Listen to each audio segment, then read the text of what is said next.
1.5 day strategy for your law paper.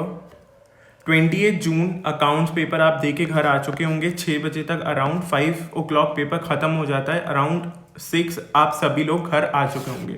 आने के बाद आपको कोई टेंशन नहीं लेनी पेपर कैसा गया, पेपर अच्छा गया, बुरा गया, ये छूट गया, वो छूट गया, कुछ मत सोचो, वो आपके कंट्रोल में नहीं है। जो आपके कंट्रोल में है वर्क ऑन दैट। जो आपके कंट्रोल में नहीं है लीव इट। स्टेप मार्किंग होती है, मार्क्स मिल जाएंगे। डोंट थिंक अबाउट कि पेपर अच्छा गया नहीं गया, लीव दैट पेपर, उसको अब देखो भी मत। अब हमें आगे का देखना है कि आगे हम क्या कर सकते हैं। लॉ में you have to give your 100%। अगर पेपर अच्छा हुआ है you guys will be motivated to give your best in next paper. अगर पेपर बेकार हुआ है then also you guys be motivated कि अगर चलो अकाउंट्स का अच्छा नहीं हुआ, I will give my 110% in my law paper. So 1 घंटे का नैप लो, उसके बाद उठो, खाना वाना खाओ, फ्रेश हो, जो करना है 9 बजे बैठ जाओ फिर से पढ़ाई करने। आज के दिन आपको 2 चैप्टर्स का टारगेट रखना है, या तो पार्टनरशिप या तो सेल्स, दोनों में से कोई एक चैप्टर कर लो। एंड LLP या नेगोशिएबल एक्ट, दोनों में से कोई एक चैप्टर कर लो। आपके पास चॉइसेस हैं, जो भी आपको ईजी लगे। आज का दिन थोड़ा टायरिंग था, हम पेपर करके आए हैं, पेपर का टेंशन है, मेंटली एग्जॉस्ट हो चुके हैं, फिजिकली भी टायर्ड हैं, तो आप दोनों में से एक एक चैप्टर चूज करके 2 चैप्टर्स आज कंप्लीट कर दो। एंड आराम से खाना पीना खा के ईट लाइट, डोंट ईट जंक मत खाओ, लाइट खाना खाओ। आपके माइंड पे भी लोड नहीं पड़ेगा, बॉडी पे भी लोड नहीं पड़ेगा, गर्मी वैसे ही है। ईट light, drink lots of water and do these 2 chapters, complete these 2 chapters on 28th itself। उसके बाद आराम से सो जाओ। उसके बाद नेक्स्ट डे 21 जून सुबह जल्दी उठो और दोनों में से जो भी आपने चैप्टर किया है, जो भी चैप्टर छोड़ा है, दोनों में से या तो आपने पार्टनरशिप किया होगा और LLP किया होगा, तो सेल्स एंड नेगोशिएबल आपको 21 को करना है। ये दोनों चैप्टर्स करने के बाद कंपनी उठा लो। ये 3 चैप्टर अगर आपके हो जाते हैं, अगर आपके पास टाइम है then pick up Indian contract act, otherwise you can leave. अगर आप ये चारों चैप्टर्स 1, 2, 3, 4 एंड 5, दीज 5 चैप्टर्स आप इतने 100%, 100 के 110% अच्छा कर लेते हो तो आपको पास होने के लिए कोई नहीं रोक सकता। आप इंडियन कॉन्ट्रैक्ट एक्ट छोड़ भी सकते हो। बट अगर आपके पास टाइम है, आपकी ये 5 चैप्टर अच्छे से प्रिपेयर हो चुके हैं, तो इंडियन कॉन्ट्रैक्ट उठाओ और एक बार पूरे चैप्टर की रीडिंग मार दो, because it's not possible to prepare everything right now.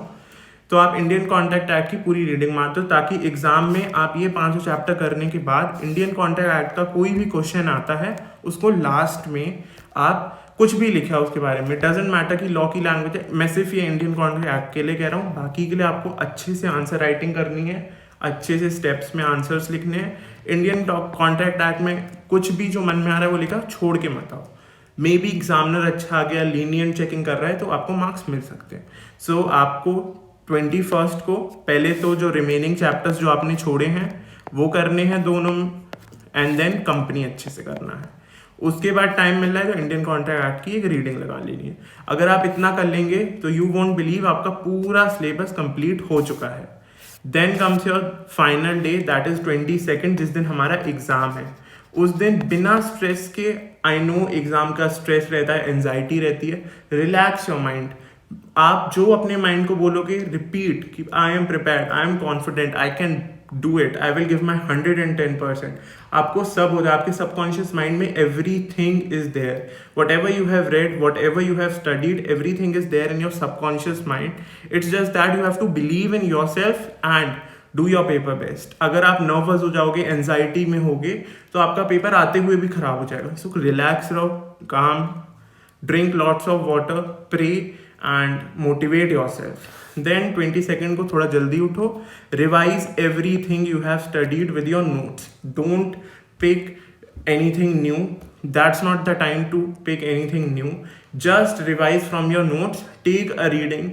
जो नहीं आ रहा छोड़ दो, कोई बात नहीं, just have to revise it from your notes. आपने नोट्स जरूर बनाए होंगे, उसमें से मैप्स जो बनाए हैं, माइंड चार्ट्स जो बनाए हैं, उसमें से रीड करो एंड रिकॉल एवरीथिंग टिल 12 नून। उसके बाद कुछ भी मत उठाओ। आपका 2 बजे पेपर स्टार्ट होता है, तो अराउंड 1 आप निकल जाओगे सेंटर के लिए।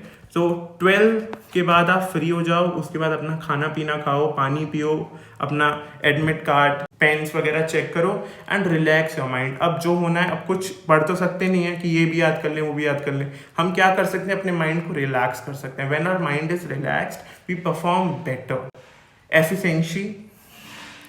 When our mind is relaxed we perform better. Be efficient, don't waste your time, don't take stress. Stress में आपको अगर 10 मार्क्स का आता होगा तो स्ट्रेस में आप सिर्फ 5 मार्क्स का कर पाएंगे। काम एंड कंपोस्ट, अगर आपको 10 का आता हो, there are chances that you can do up to 15। Yes, it's true. So आपको 12th नून तक पढ़ना है, उसके बाद रिलैक्स योर माइंड, खाना खाओ, प्रे करो, पेरेंट्स का आशीर्वाद लेके पेपर देने जाओ, अच्छे से पेपर दो with the confidence that I know everything and I will rock this paper. All the best for your paper, and if you like my videos, do subscribe. After your exams, I'll be sharing my intermediate journey. I'll posting the study vlogs with you all. You guys can study with me. If you want to join me in my intermediate journey, do subscribe to my channel. Thank you.